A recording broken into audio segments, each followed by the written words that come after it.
Whither wilt thou lead me? Speak, I'll go no further. Mark me. I will.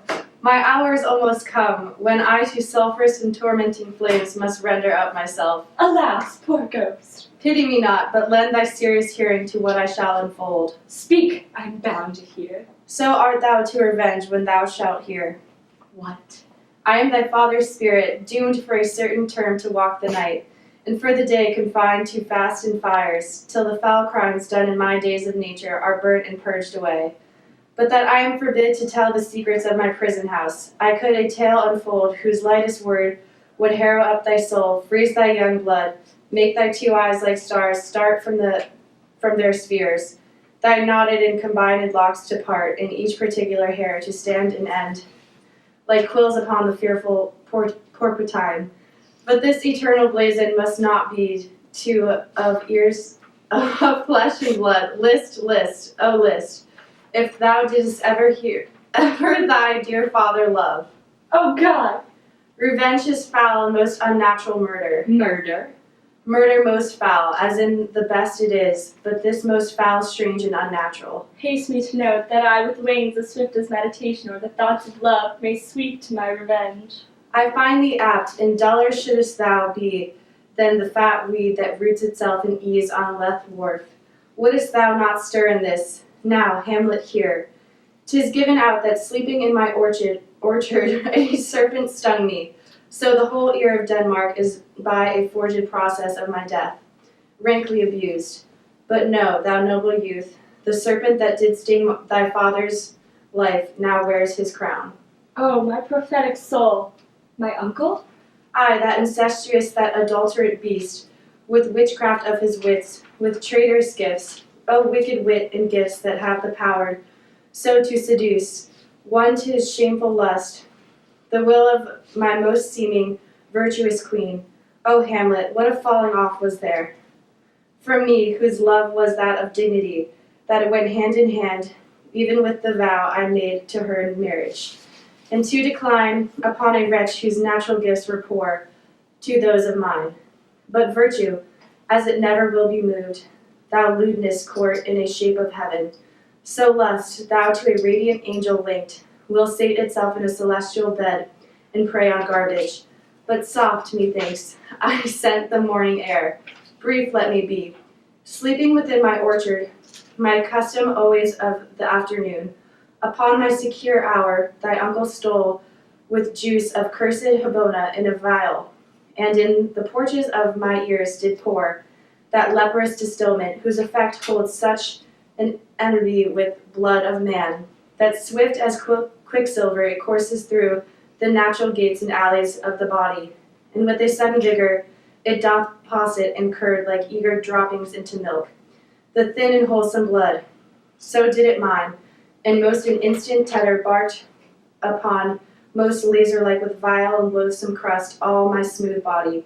Thus was I, sleeping by a brother's hand, of life, of crown, of queen, at once dispatched, cut off even in the blossoms of my sin, unhousehold, disappointed, unannaled, no reckoning made, but sent to my account with all my imperfections on my head. Oh, horrible, horrible, most horrible! If thou hast nature in thee, bear it not. Let not the royal bed of Denmark be a couch for luxury and damned incest. But howsoever thou pursues this act, taint not thy mind, nor let thy soul contrive against thy mother aught. Leave her to heaven, and to those thorns that in her bosom lodge to prick and sting her. Fare thee well at once. The glowworm shows the matin to be near, and gins to pale his ineffectual fire. Adieu, adieu, adieu, remember me. Oh, all you hosts of heaven, oh earth, what else? And shall I couple hell? Hold, hold, my heart. And you, my sinews grown up, instant old, but bear me stiffly up. Remember thee, I, thou poor ghost, while memory holds a seat in this distracted globe. Remember thee, yeah, from the table of my memory I'll wipe away all trivial, fond records, all saws of books, all forms, all pressures past that youth and observation copied there, and thy commandment all alone shall live within the book and volume of my brain, unmixed with baser content. Yes, by heaven, O most precious woman, O villain, villain, smiling, damned villain. My tables, meet it is I set it down, that one may smile and be a villain. At least I am sure it may be so in Denmark. So, uncle, there you are. Now to my word, it is adieu, adieu. Remember me. I have sworn it.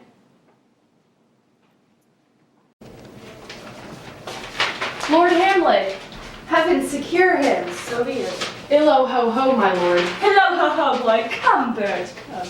How's it, my noble lord? What news, my lord? Oh, wonderful. Good, my lord, tell it. No, you will reveal it. Not I, my lord, by heaven. Nor I, my lord. How say you then? Would heart of man once think it? But you'll be secret. I, by heaven, my lord. There's near a villain dwelling in old Denmark, but he's an errant knave. There needs no ghost, my lord, come from the grave to tell us this. Why, right. You are in the right. And so, without more circumstance at all, I hold it fit that we shake hands and part. You as your business and desire shall point you, for every man hath business and desire, such as it is. And for my own poor part, look you, I'll go pray. These are but wild and whirling words, my lord. I am sorry they offend you, heartily. Yes, faith, heartily. There's no offense, my lord. Yes, by St. Patrick. But there is, Horatio, and much offense too. Touching this vision here, it is an honest ghost that let me tell you. For your desire to know what is between us, or master as you may. And now, good friends, as you are friends, scholars, and soldiers, give me one poor request. What is it, my lord? We will. Never make known that you have seen tonight. My lord, we will not. Nay, but swear it. In faith, my lord, not I. Nor I, my lord, in faith. Upon my sword. We have sworn, my lord, already. Indeed, upon my sword, indeed. Swear. Aha, boy, sayest thou so? Art thou there, true penny? Come on. You hear this fellow in the cellarage. Consent to swear. Propose the oath, my lord. Never speak of this that you have seen. Swear by my sword. Swear. Hic et ubique. I will shift our ground. Come hither, gentlemen, and lay your hands upon my sword. Never to speak of this that you have heard. Swear by my sword. Swear by his sword. Well said, old mole. Canst work ye thirst so fast? You worthy pioneer. Once more remove, good friends.